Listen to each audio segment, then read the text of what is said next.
Halo sahabat pintar, bertemu kembali dengan kita tim Pusat Aplikasi Sekolah. Bagaimana kabar teman-teman hari ini? Semoga selalu sehat dan jangan lupa bahagia. Di video kali ini kita akan membahas cara login untuk mengerjakan laporan bos dan stok opname. Yang pertama, kita buka dulu aplikasi Google Chrome di komputer atau tab atau laptop. Kemudian ketikkan pusat aplikasi sekolah.id.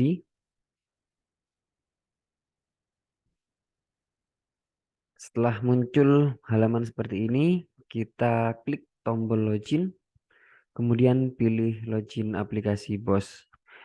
Nah, di sini ketika teman-teman sudah mendaftar aplikasi BOS dan Stock of Name, tinggal ketik NPSN sekolah, kemudian klik login, username, kita pakai NPSN. Ini bisa dirubah sesuai dengan eh, keinginan teman-teman, username dan password. Kemudian klik login sekolah. Nah, kita akan bertemu dengan tampilan halaman seperti ini. Ini ada beberapa fitur. Yang pertama dashboard. Dashboard ini berisi tentang tahun anggaran.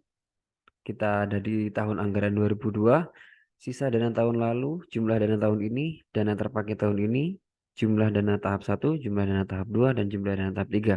Ini sebagai kontrol kita untuk secara keseluruhan anggaran sekolah. Kemudian di data master ini ada beberapa fitur. Yang pertama anggaran BOS. Kita ketika sekolah baru tambah anggaran BOS di sini kita pilih tahun anggaran dana. Kebetulan ini sudah terisi. Jika ada sisa dana BOS tahun lalu yang berupa tunai, kita isikan di sini. Ketika ada yang berupa giro, kita isikan di sini. Dan jumlah dana BOS selama tahun berjalan sesuai dengan RKS kita isikan di sini. Kemudian klik simpan. Karena ini sudah terisi ya.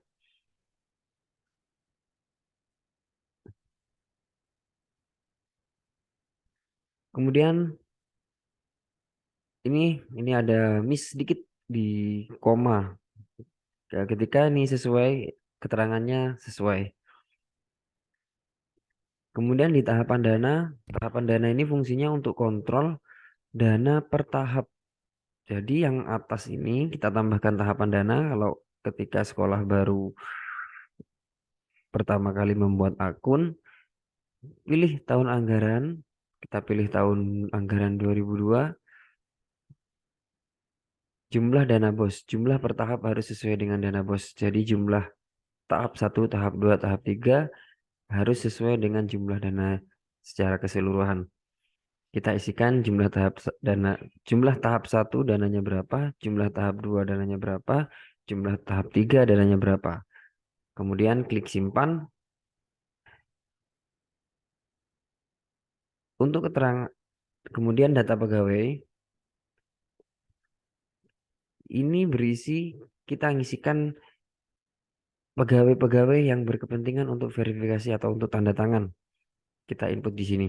Untuk penjelasan teknisnya nanti ada di video-video berikutnya. Kemudian data toko ini berisi toko-toko tempat sekolah berbelanja atau melakukan pembelian barang. Kita input data semua toko di sini. Jika ada stok barang tahun lalu, kita inputkan di data stok awal. Itu untuk data master. Kemudian kita ke RKS dan ARKAS. Nah, RKS di sini adalah RKS yang sudah teman-teman buat dari Excel. Itu kita importkan di sini. Untuk teknis importnya nanti di video selanjutnya. Jadi RKS ini berdasarkan Excel yang sudah teman-teman biasa buat. Kemudian ARKAS, jadi RKS tersebut kita di sini juga sudah support untuk tampilan ARKAS-nya, susunan ARKAS-nya.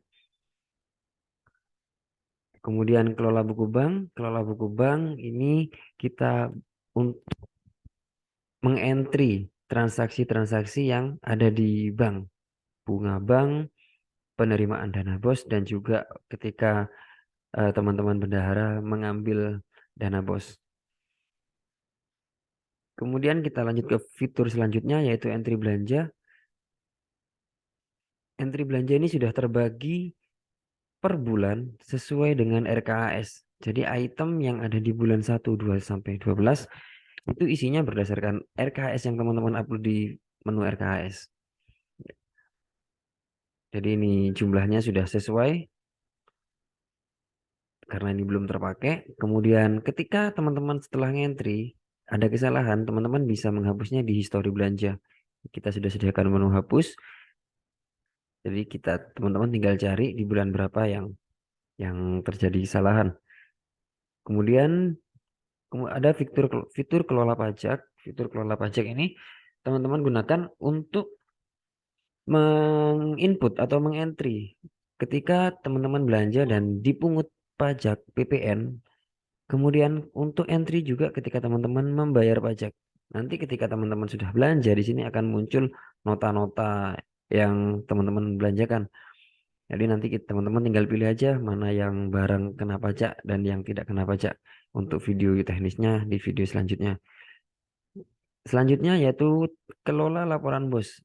Nah, di sini ada sudah beberapa laporan yang otomatis sudah selesai ketika teman-teman mengentrikan belanja yang ada di fitur anti belanja.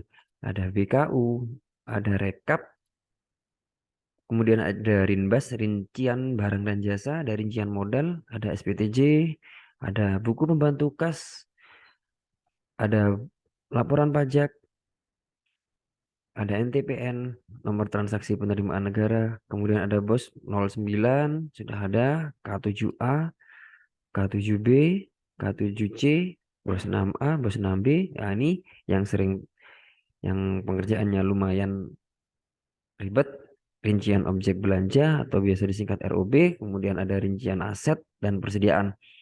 Ini beberapa fitur laporan yang ada di aplikasi BOS dan Stock Opnim. Kemudian kita ke fitur Stock Opnim. Fitur Stock Opnim ini ada entry Opnim. Di sini teman-teman ketika setelah melakukan entry belanja untuk mengelola gudang atau menghabiskan pemakaian barang, teman-teman bisa menggunakan fitur entry Opnim. Untuk teknisnya di video selanjutnya. Kemudian ketika teman-teman salah mengentry, teman-teman bisa menggunakan fitur history Opnim untuk menghapus entry teman-teman yang salah. Ada fitur kelola BAST, ini rangkuman berita acara serah terima. Kemudian ada kelola SPB, ini hanya fitur pertolongan.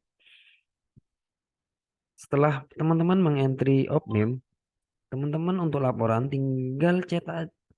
Jadi ada beberapa fitur yang sudah kita siapkan. Yang pertama kartu barang, teman-teman tinggal eh, cetak laporan kartu barangnya, form 1, ada form 2, ada form 3, form 5, form 6, form 7, form 8, form bulanan, form 8 semester, form 8 tahunan, semuanya tinggal cetak. Karena teman-teman sudah entry belanja di entry of name, maaf, di fitur entry of name.